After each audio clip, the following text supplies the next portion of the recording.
Assalamualaikum warahmatullahi wabarakatuh. Perkenalkan, di sini saya Novan Hadi Putra akan menyampaikan materi tentang apa itu teori gelombang. Yang pertama adalah pengertian dari getaran dan gelombang. Pengertian di sini, sebuah getaran didefinisikan sebagai sebuah gerakan bolak-balik dari titik setimbang atau titik awal. Gelombang adalah bentuk dari getaran yang merambatkan pada suatu medium.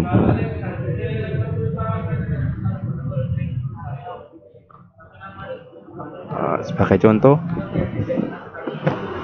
getaran pada bandul sederhana di gambar ini. Satu kali getaran penuh adalah saat benda bergerak dari titik 1 ke titik 2, lalu ke titik 3. 3 kembali ke 2, 2 kembali 1. Titik 1 atau titik 3 merupakan simpangan terjauh yang disebut dengan amplitudo. Dan titik 2 merupakan jarak setimbang jarak dari dua titik paling jauh yang disebut dengan simpangan. Masuk ke dalam sifat umum gelombang, mekanik maupun gelombang elektromagnetik sama-sama merambatkan sebuah energi. Gelombang mekanik maupun gelombang elektromagnetik dapat dipantulkan. Gelombang mekanik maupun gelombang elektromagnetik dapat bersuperposisi. Komponen dari gelombang. Di sini komponen dari gelombang ada 3. Yang pertama frekuensi, yang kedua amplitudo, yang ketiga panjang gelombang. Untuk frekuensi di sini adalah banyaknya getaran atau gelombang dalam satu detik. Amplitudo, simpangan maksimum gelombang dari titik setimbang. Panjang gelombang, satu siklus gelombang. Di sini ini merupakan amplitudo.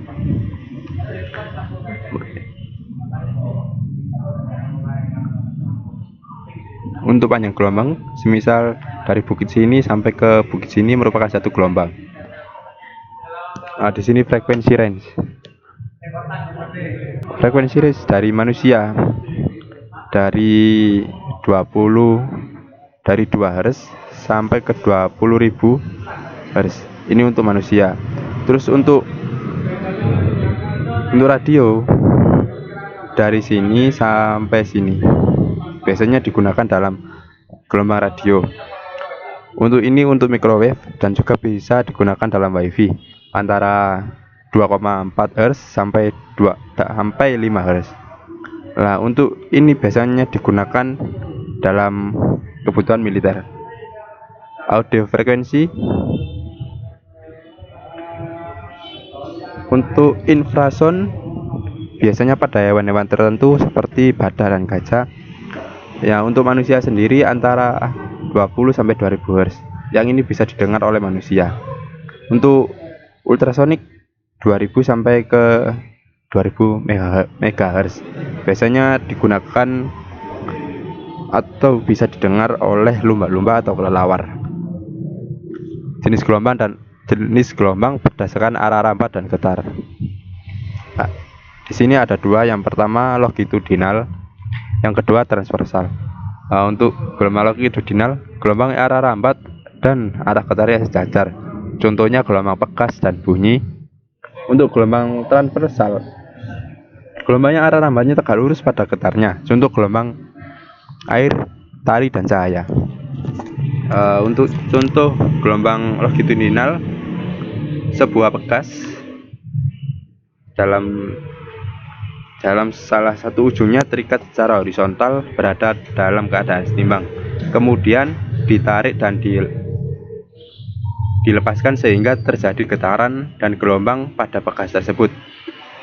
Terlihat bahwa gelombang yang terbentuk pada pegas adalah gelombang longitudinal, di mana arah rambatnya sejajar dengan arah getarnya.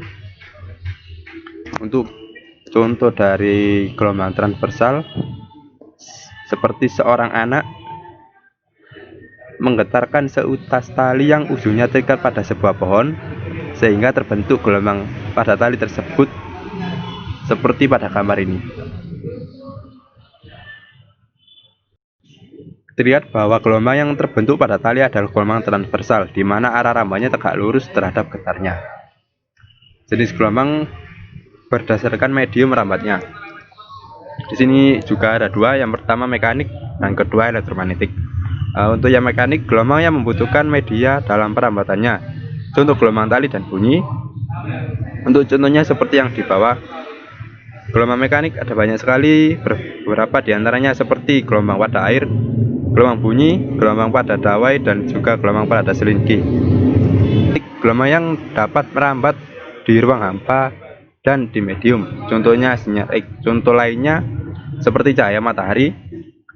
Coba mari kita perhatikan bahwasanya sinar matahari yang merupakan salah satu bentuk gelombang bisa sampai ke bumi. Padahal jarak matahari dengan bumi sangat jauh, ditambah lagi antara bumi dan matahari terbatasi oleh yang namanya ruang hampa. Tetapi gelombang elektromagnetik dapat sampai ke bumi.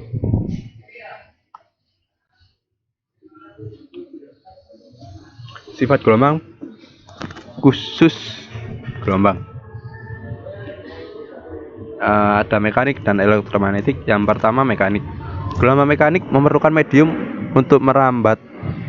Gelombang mekanik memiliki frekuensi yang terbatas. Gelombang mekanik dapat didengar atau sensitif pada pendengaran frekuensi tertentu. Yang kedua, gelombang elektromagnetik. Gelombang elektromagnetik merambat di ruang hampa maupun dalam medium. Frekuensi gelombang elektromagnetik tidak sensitif terhadap pendengaran, tetapi sensitif terhadap mata. Sifat gelombang mekanik dan elektromagnetik ada 7. Yang pertama, dapat dipantulkan. Yang kedua, mengalami penyerapan. Yang ketiga, dapat dibiaskan. Yang keempat, mengalami difraksi. Yang kelima, dapat saling berintervensi. Yang keenam, mengalami dispersi. Yang ketujuh, mengalami pengkutupan. Jenis gelombang berdasarkan perambatannya ada 2. Pertama berjalan dan kedua stasioner. Untuk yang gelombang berjalan, gelombang yang amplitudonya tetap dan merambat pada medium yang tak terbatas seperti bunyi. Yang kedua, gelombang stasioner, gelombang yang amplitudonya dapat berubah sesuai dengan perambatannya yang terbatas, seperti contoh tali ini. Yang selanjutnya, sifat gelombang radio. Ada 3. Yang pertama, semakin panjang gelombang, semakin jauh gelombang dapat berjalan. Yang kedua, semakin panjang gelombang, semakin baik gelombang tersebut dalam penetrasi pada penghalang. Yang ketiga, semakin pendek gelombang, semakin tinggi data rate yang disupport. Mungkin sekian dari saya. Bila ada kekurangan, saya mohon maaf yang sebesar-besarnya. Terima kasih. Wassalamualaikum warahmatullahi wabarakatuh.